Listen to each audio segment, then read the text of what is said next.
Halo guys, assalamualaikum warahmatullahi wabarakatuh. Selamat datang kembali di channel Tersalau. Kali ini kita akan mereview ukuran panjang dari go-kart ini guys. Kita akan ambil meteran dulu guys.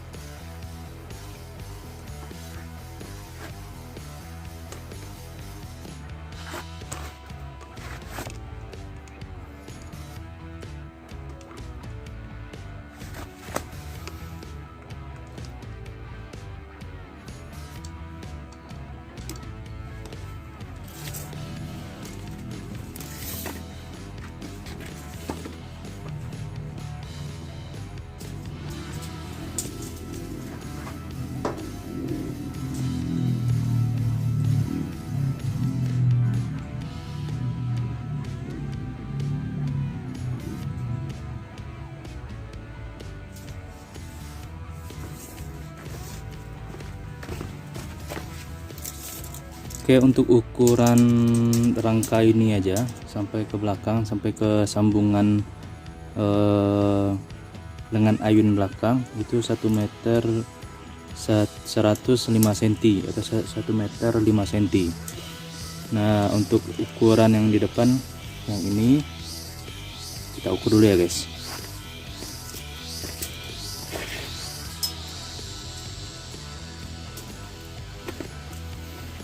Untuk ukuran ini itu 40 cm guys, jadi totalnya sudah 145 cm. Sekarang kita ukur yang di belakangnya, dengan ayun yang di belakang, tempat mesin juga.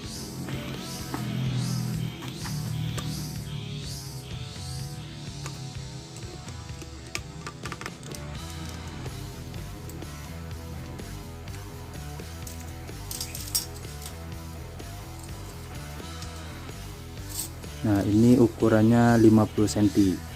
Jadi totalnya adalah 195 cm guys. Jadi panjang dari belakang sampai ke depan itu 195 cm.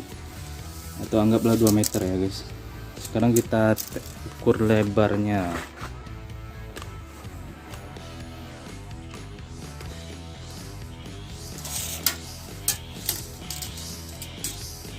Lebarnya 60 cm guys.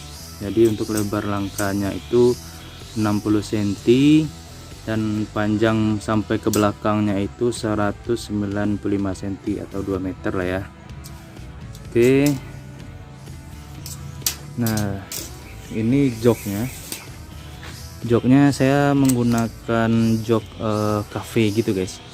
Jok cafe yang kakinya itu dari kayu, jadi kakinya nggak saya pakai. Kalau jok go-kart itu agak kecil guys, jadi saya memilih jok yang ini. Beli aja, lihat aja di online, jok kursi cafe gitu ya guys, kursi cafe. Nah, ini ukuran bagasi belakangnya. Nah, ini 60 cm sesuai sama lebarnya. Untuk panjangnya lebar ini ukurannya 35 cm, dan untuk tinggi 25 cm guys. Jadi untuk lebar panjang yang ini 40 cm, yang ini 35, untuk lebarnya tingginya 25 cm. Ini kita menggunakan mesin penggerak GX 200 cc guys. Ini 200 cc versi mesin GX, bukan mesin yang biasa. Ini saya menggunakan rem cakram. Ini bannya udah kita bahas di video sebelumnya. Ini rantainya kita menggunakan rantai Revo guys, Honda Revo ya. Ini pakai kopling sertifugal khusus buat mesin-mesin kayak gini guys. Ini udah saya pernah review juga, nanti lain waktu saya akan review lagi. Oke, sampai di sini dulu video kali ini, semoga bermanfaat guys.